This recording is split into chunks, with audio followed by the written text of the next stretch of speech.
जय Malhar news चॅनलच्या सर्व प्रेक्षकांना सपना चौधरीचा नमस्कार।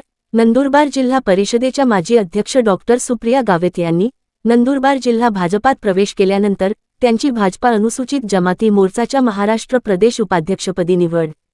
भारतीय जनता पार्टीच्या अनुसूचित जमाती मोर्चाची महाराष्ट्र प्रदेश कार्यकारिणी घोषित करण्यात आली असून नंदुरबार जिल्हा परिषदेच्या माजी अध्यक्षा डॉक्टर सुप्रिया विजयकुमार गावित यांची प्रदेश कार्यकारिणीच्या उपाध्यक्षपदी निवड झाली आहे। यामुळे जिल्हाभरातील कार्यकर्त्यांमध्ये अत्यंत उत्साह निर्माण झाला आहे। भाजपाच्या अनुसूचित जमाती मोर्चाचे महाराष्ट्र प्रदेशाध्यक्ष तथा माजी आमदार गडचिरोली डॉक्टर देवराव एम होळे आणि अनुसूचित जमाती मोर्चाचे प्रभारी महाराष्ट्र प्रदेश महामंत्री तथा आमदार योगेश सागर यांनी ही प्रदेश कार्यकारिणी घोषित केली असून डॉक्टर सुप्रिया गावित यांना निवड केल्याचे पत्र त्यांना दिले आहे। मराठवाडा, विदर्भ, ठाणे, उत्तर महाराष्ट्र अशा विविध भागातून महाराष्ट्र प्रदेश कार्यकारिणीवर एकूण 8 उपाध्यक्ष निवड करण्यात आले आहेत। डॉक्टर सुप्रिया गावित यांची उत्तर महाराष्ट्रातून प्रदेश कार्यकारिणीवर उपाध्यक्ष म्हणून निवड करण्यात आली आहे। याबद्दल उत्तर महाराष्ट्रातील अनेक पदाधिकारी कार्यकर्ते यांच्याकडून डॉक्टर सुप्रिया गावित यांचे अभिनंदन करण्यात आले। नंदुरबार येथील खोडाई माता रोडवरील निवासस्थानी जिल्ह्यातील विविध पदाधिकारी कार्यकर्ते यांनी देखील त्यांची भेट घेत स्वागत आणि सत्कार करीत डॉक्टर सुप्रिया गावित व माजी खासदार डॉक्टर हिना गावित यांच्यावर अभिनंदनचा वर्षाव केला आहे।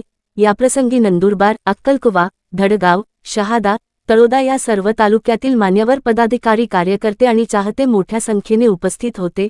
डॉक्टर सुप्रिया गावित या महाराष्ट्राच्या आदिवासी विकास मंत्री डॉक्टर विजयकुमार गावित व नंदुरबार जिल्हा परिषदेच्या माजी अध्यक्षा डॉक्टर कुमुदिनी गावित यांच्या कन्या आहेत, तर माजी खासदार डॉक्टर हिना गावित यांच्या लहान भगिनी आहेत। डॉक्टर विजयकुमार गावित व डॉक्टर हिनाताई गावित यांच्या मार्गदर्शनात नंदुरबार जिल्हा परिषदेच्या अध्यक्षपदी असताना उल्लेखनीय कार्य केलेले आहे।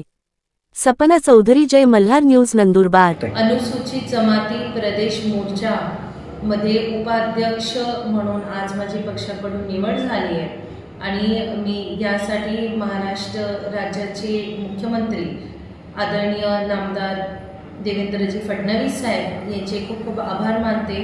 भारतीय जनता पार्टीचे प्रदेशाध्यक्ष आदरणीय रवींद्र चव्हाण साहेबांचे सुद्धा मी या ठिकाणी आभार मानते। आमच्या अनुसूचित जमाती मोर्चाचे अध्यक्ष आदरणीय होळे साहेबांचे सुद्धा मी या ठिकाणी आभार मानते। माजी आदिवासी विकास मंत्री डॉक्टर विजयकुमार गावित साहेब, माजी खासदार डॉक्टर हिनाताई गावित यांचे सुद्धा मी या ठिकाणी आभार मानते। या ठिकाणी